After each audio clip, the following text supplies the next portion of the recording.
Welcome to Voices of Change. I'm Celeste Iyinbo, your host, and today we are joined by an extraordinary woman, Nargis Nehan.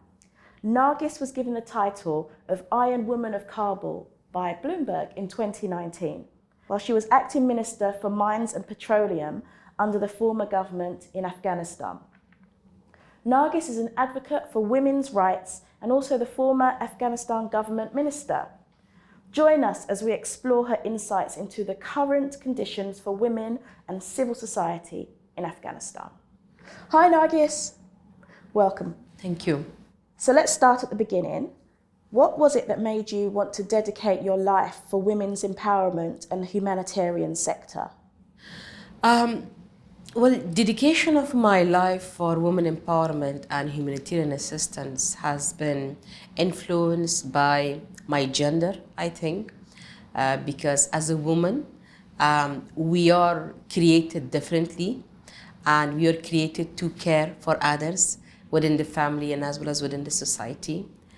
Then as well as the culture that I'm coming from, because in our culture, we always say that you're becoming a mother in a family in Afghanistan before getting married.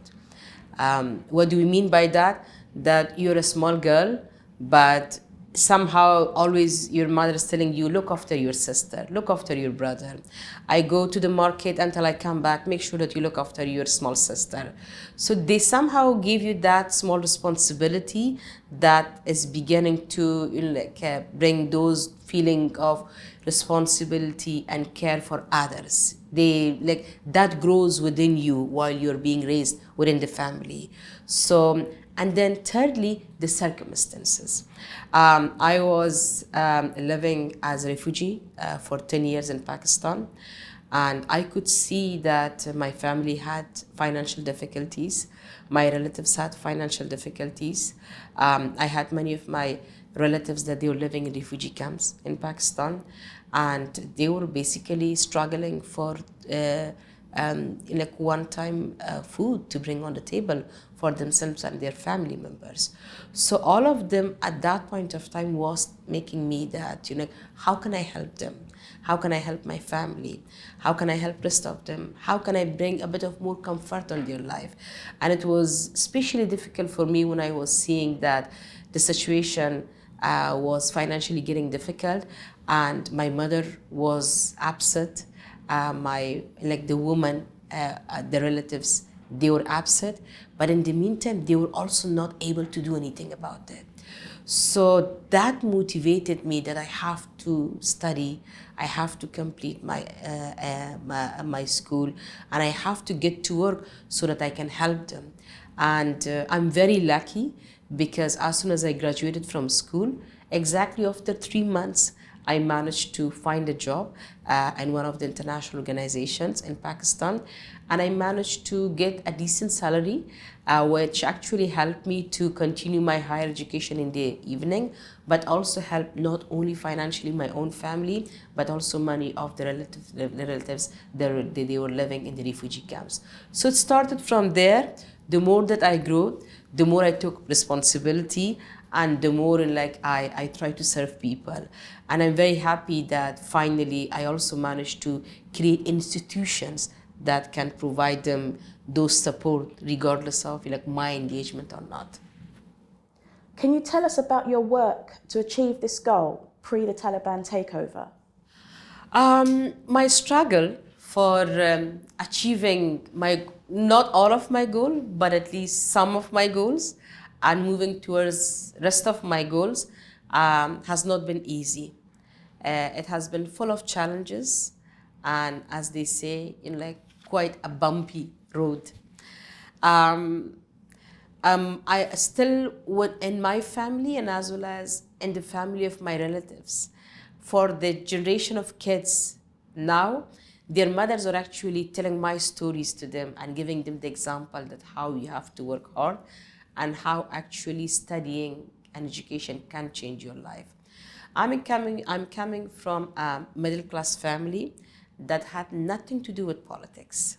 My father had a small business that he was running before the Civil War, and that's how he was feeding the family. And more than that, he had nothing to do with the politics about the situation in Afghanistan. And that's typically most of people from old city of Kabul is, because they prefer to focus on their own life. They're not interested in bigger politics of what is happening in the country. But I'm the only rebellious child within the family that when we migrated to Pakistan, and as I said, we faced difficulties, I prioritized my education. It was not an easy process because my family was facing really difficult financial situations at that time.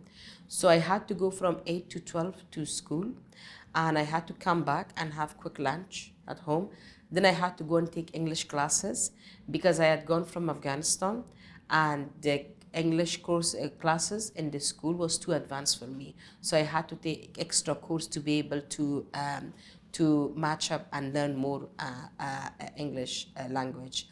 And then in the evening, I was teaching a few students at my home, so that I could get some incentive and I can pay my school fees from that. So, I mean, imagine that was my routine life for 7 days a week that I had to deal with until I graduated from school. And as soon as I graduated from school, I had to work very, very hard. When I came to Afghanistan in 2001, I was working from 8 till at least 9, 10 p.m. in the night, 6 days a week, because I was back and I was so enthusiastic and excited that we should rebuild our country. So that's how I worked, but I've always prioritized to make sure that while I'm working hard enough, I give time to my family, I give time to my friends, I give time to those people that they're looking up to me, and they have expectations from me, whether it's the matter of like sitting with them, helping them, guiding them.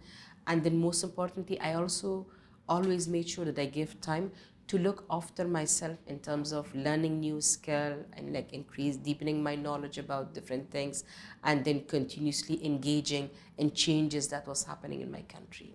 So it was difficult, not easy, but in the meantime, I was also getting on the way reward for it. Imagine, as someone that I was coming from a middle class family, I came and I managed to start working with quite credible international organizations when I was just 17 years old.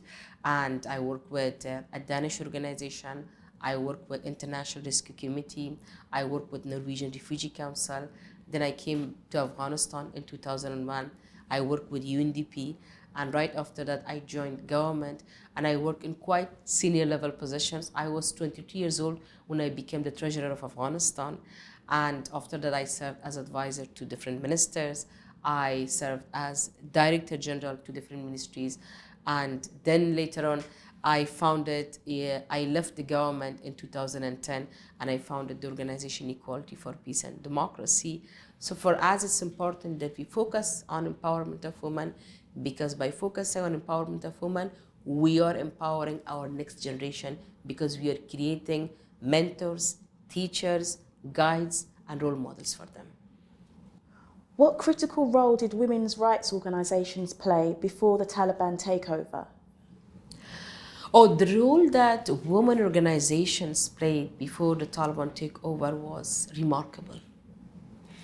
In a society that is highly male dominated, that is highly traditional, that like even like they have an image of a woman in their mind, that like what a decent woman is. A decent woman should be properly covered, should have a big veil, should not make up, should not speak with a louder voice, should always be submissive, right? So that was the image that they had of like a decent woman. But then we had thousands of civil society organizations, women's rights organizations that they established and they flourished in different parts of Afghanistan. They started arranging community dialogues, they started arranging trainings, they started raising awareness of not only women, but actually men about women's rights. And they started advocating and raising their voice for their rights. So women participation at the political level and leading highly male-dominated ministries such as Ministry of Communication, Ministry of Mines and Petroleum, Ministry of Finance became very normalized for men to see a woman leading those ministries because these organizations advocated for them. Even in terms of transitional justice, in terms of transparency, in terms of accountability, women played very important and very responsible role because constantly they were asking, even in the peace process in Afghanistan, women were the only groups that kept on saying that we need to have accountability for the peace process. We need to have transitional justice for a sustainable and inclusive peace in Afghanistan. And then we have to make sure engagement of the people in the peace process. After 15 August, although most of the women's rights defenders, they were evacuated from Afghanistan and they started migrating to different countries, but they had not taken even 1 day off.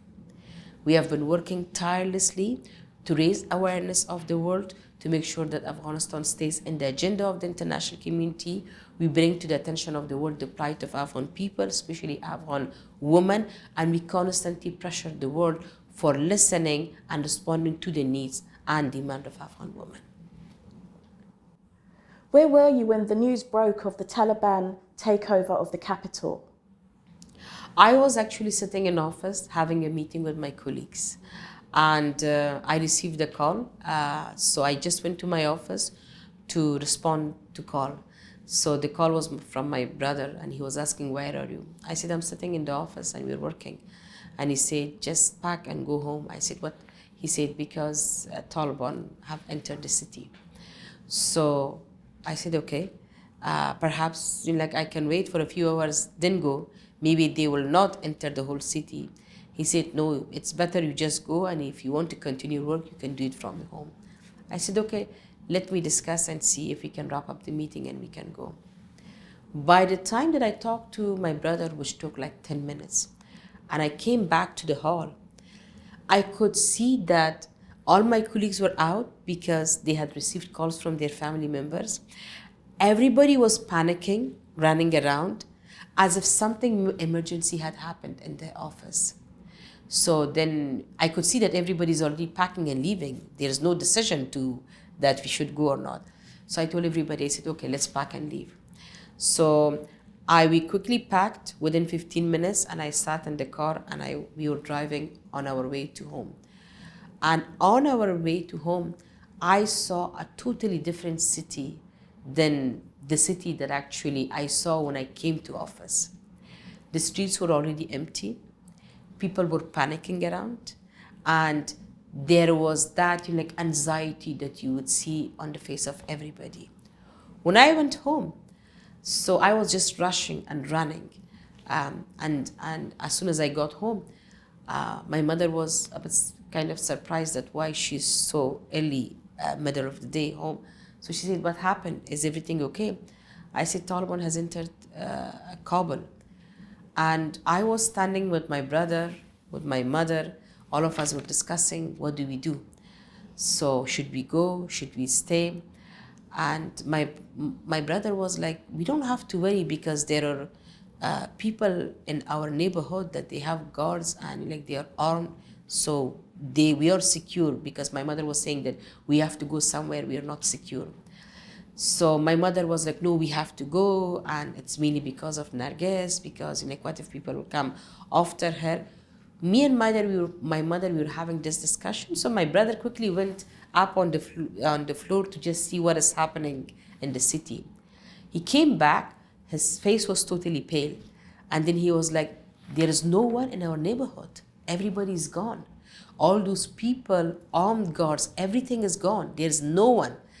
And then we had to immediately pack and leave the house. And that was a difficult process afterward because I stayed for 11 days still in Kabul. And we were just moving from one house to another house until I was evacuated. What were you thinking and what was you feeling when that happened?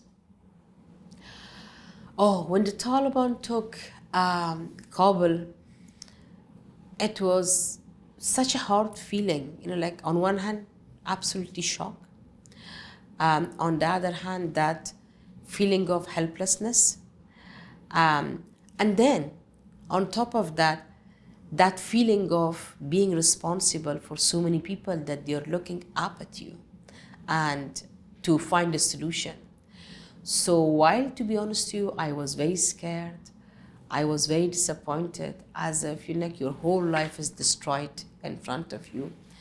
I also had to still put up a very brave face and just tell my family that like we are discussing, there are going to be like some solutions, because I could see how lost they were, especially that my driver was attacked by some armed people on that day in the morning, and he was shot 3 bullets, and he lost one of his kidneys that day, in that attack.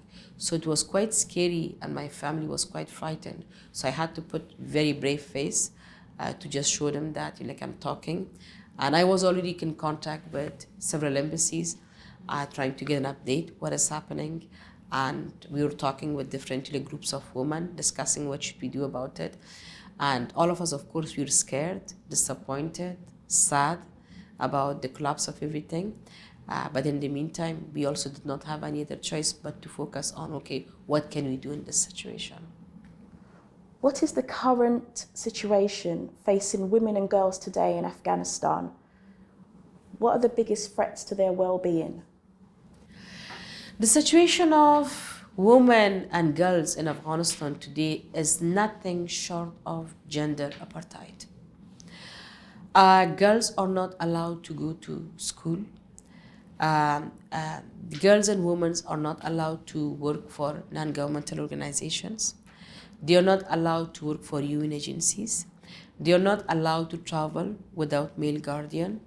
They are not allowed to go to amusement places. They are not allowed to attend public baths. They are not even even the beauty parlors that was run by 60,000 women across the country. All of them are closed down. So right now, the only right that women are having in Afghanistan is the right to breathe and the right to drink and eat if they have food. So imagine the situation that as a woman, you are living and generating income. You're bringing food on the table for your family. You're part of all discussions and decisions about your country. Suddenly, you're degraded to nothing.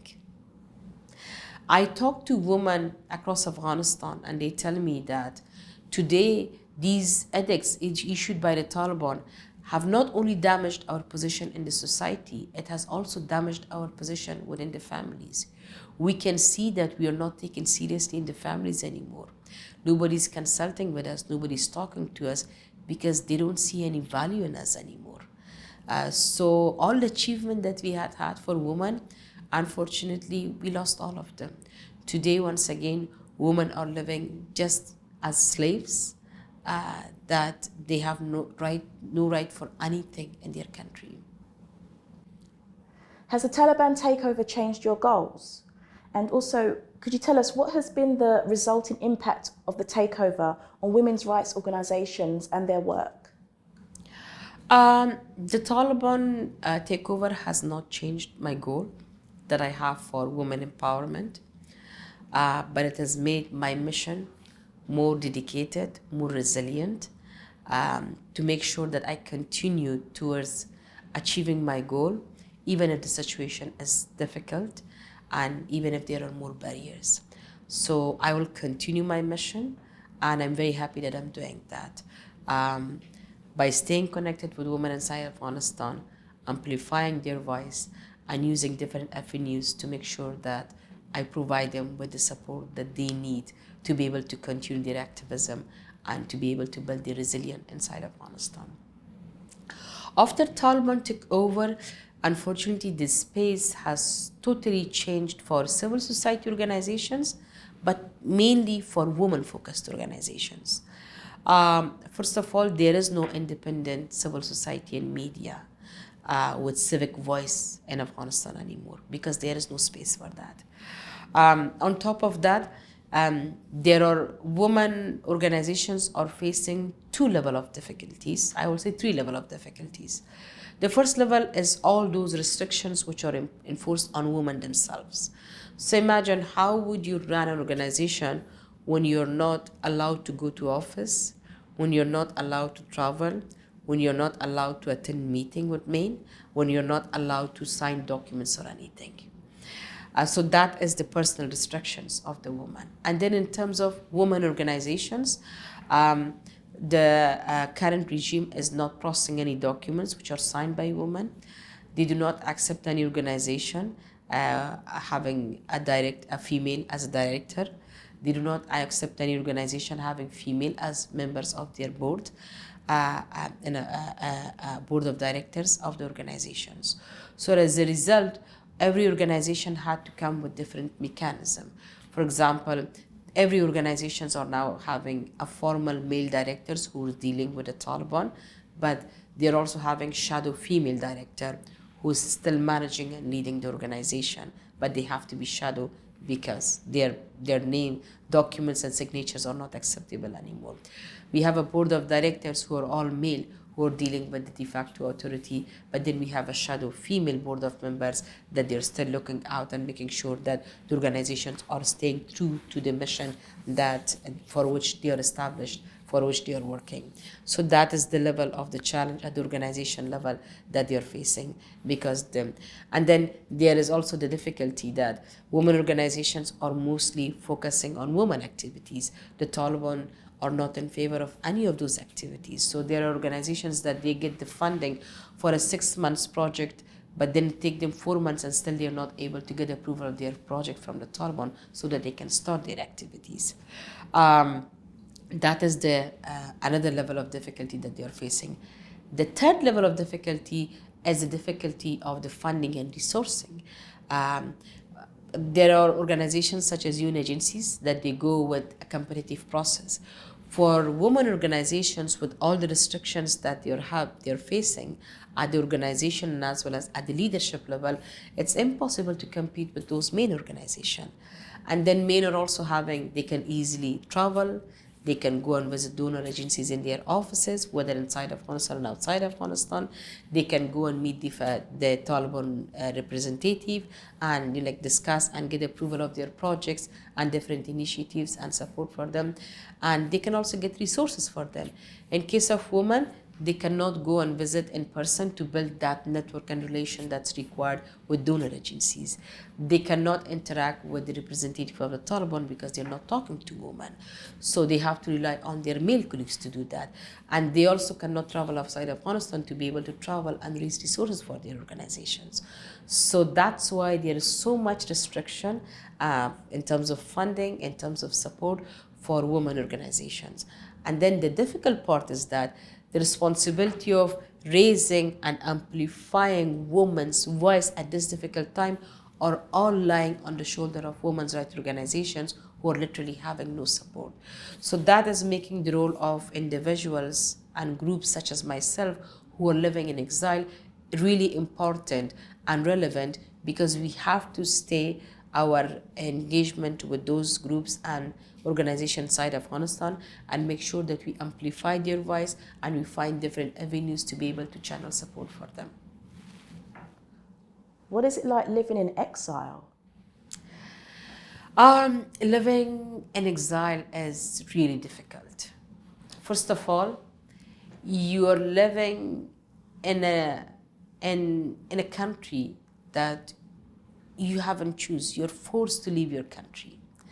And that feeling of forced expulsion from your community, from your home, from your homeland, as someone that you were leading and you were making decisions, you were engaged in all affairs of your country, is a huge change to digest and accept that. Then there is the difference of the time zone that you have to deal with in terms of engagement back with the country. There is a difference, the difficulties of the connectivity that you have to deal with. And then there is also the difficulty of, expectation. People think that, oh, you're outside Afghanistan, you have a good life, you have good income, you have peace. You need to help us in 24 hours and respond to all our demands. They do not understand that we are also newcomers in these countries where we have to come and start our life from the scratch. And there is so much that we have to do here because we don't have the kind of support network and system that we had inside the country. We have to do the cleaning ourselves, shopping, grocery, our paperwork, everything ourselves. And on top of that, we also have to continue our activism. We also have to work to be able to bring more food on the table for ourselves, beside those groups that we are working with. So it has become, I would say, more complicated, more challenging. I see more pressure and more demand and expectation that you have from the family and as well as from those groups that you're working with. And then on top of that, that feeling of the guilt that I left my people at the very difficult time. This was the time that I should have been by them, with them inside country, but I'm not there. This is the most difficult part. How do you continue to maintain connections with women inside Afghanistan from your current home in Canada? How do you find ways to support them? And do you hope to return to Afghanistan one day? Staying connected with women from Canada is challenging, but thanks to technology and connectivity. I say thanks to Zoom, thanks to social media, thanks to internet. And thanks to WhatsApp.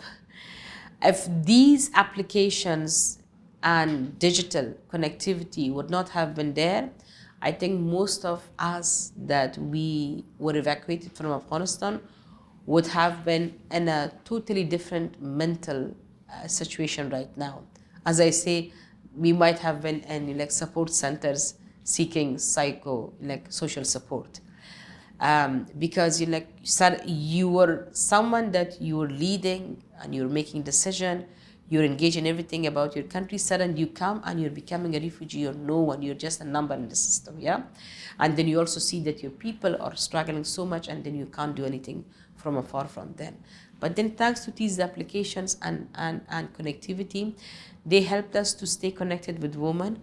So for example, I'm part of several WhatsApp group that we have women from inside Afghanistan and outside Afghanistan, and we continue to interact with each other, share information with each other, tell each other what's happening.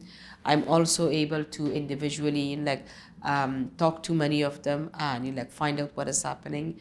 They're also approaching me and asking about different issues, support that they need, and advice that they need. I also arrange regular Zoom calls with them. I also managed to create several platforms. Through those platforms, I arrange their interaction with policymakers and with representatives of international community. I also conduct consultation with them and make sure that we amplify their voice. So very recently, we managed to have community conversations with 500 women in 11 provinces of Afghanistan. And we have developed the report, and the report is amplifying their voice and the recommendations that they asked us to share with the international community. So those are the ways that I'm connected with them. And of course, I'm designing different projects and programs to be able to provide support for community-based groups and organizations so that they can continue their activities. And there are also different initiatives that we're taking together with them. What would you like to see change in Afghanistan before you return? Girls should go back to school, regardless of who is in power. Women should be able and allowed to go back to work, regardless of who is in power. And women should be able to move freely without having a male guardian as a police moving around with them. I really would like this to see this change from today, before I return to Afghanistan. And then in terms of my return, I really hope that we have that level of protection and tolerance on the part of Taliban, that they would really allow that people like us go back and be able to continue serving our communities, regardless of our engagement with the government or not. But unfortunately, right now, we don't have that protection and safety to be able to go back and work for our people and for our country. So I hope that we see those changes in Afghanistan before I go. How would you describe your relationship with CAFOD? The relationship that I have with CAFOD is not the relationship of a recipient of a grant and a donor. It is the relationship of the two organizations and two groups that are striving for a same vision, perhaps from different contexts. And that trustful relation, that listening to each other and trying to help each other and trying to collaborate for pursuing the common goal that we have.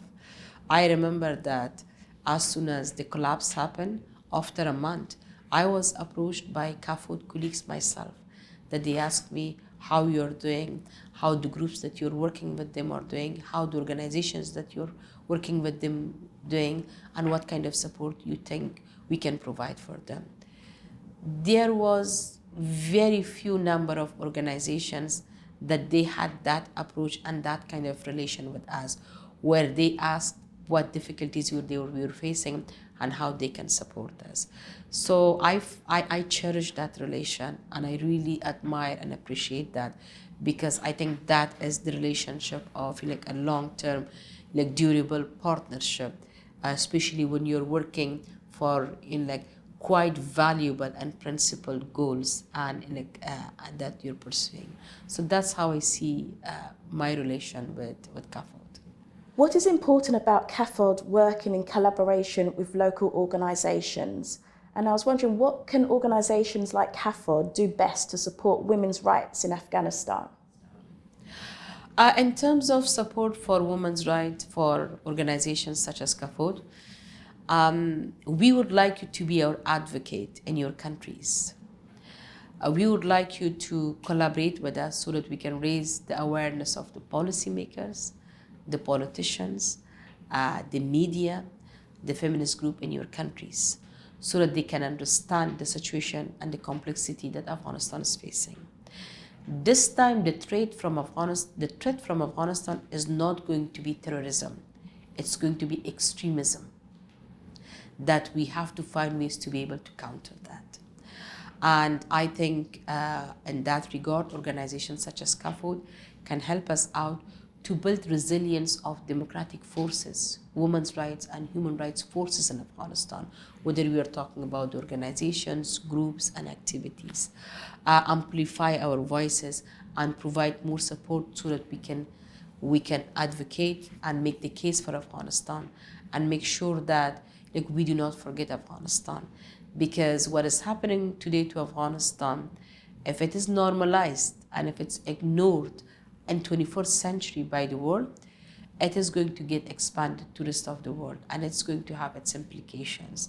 And most importantly, it is going to be a huge embarrassment for any individual, organization, policymakers that they're working for women's rights, to see that with this level of connectivity, we see one country that the women are living under gender apartheid and the rest of the world is not doing anything about it. What are your hopes for the future in Afghanistan? My main source of hope for the future of Afghanistan is the women of Afghanistan and the young generation of Afghanistan. The resilience of women, the activism of the women, and the resistance of women. I believe in them more than anyone, more than myself. And I keep on saying that nobody could beat Taliban. The superpowers could not beat Taliban. But it is going to be this time the women of Afghanistan that they are going to beat the Taliban, because they're fighting the armed men with the pen that they have in their hand, with the tank that they have, with the civic voice that they are carrying, and with the civic strategy that they have adopted. So they are going to prevail. And that is my hope, and that is what is keeping me going each and every day. Do you have a message for UK supporters? My message for UK supporter is that you always think that Afghanistan is a lost cause. You think that Afghanistan is a failed project. Afghanistan was not a failed cause. Afghanistan is not a failed project. Look at people such as myself, that we are standing and we are talking in front of you. You're having millions of women like myself who are living inside Afghanistan. Just imagine that the Taliban are putting a gun in their forehead and asking them to stop and not protest for their rights, but still they continue and they protest for their rights. That is the type of group that you have. This was not possible without your support. The reason that these women are so vocal, so outspoken, so resilient, and so courageous is because of the level of awareness that they have. That level of awareness came from those education that they learned in school with the support that you provided. They learned in universities with the support that you provided. They learn in different civic activities and awareness programs that we have, which again was supported by your program. If you look at our politicians, especially male ones, of course Afghanistan was a lost cause and is a lost cause. But if you look at women of Afghanistan, if you look at the young generation, if you look at the courageous, like the stand that they take for human rights and those values that all of us are cherishing, Afghanistan is a success story. Afghanistan is a role model. Thank you for tuning in to Voices for Change by CAFOD. We are so grateful to Nargis Nehan. She shared her variable perspectives with us today. Let's continue to amplify voices advocating for women's rights and support positive change worldwide. Thank you for listening.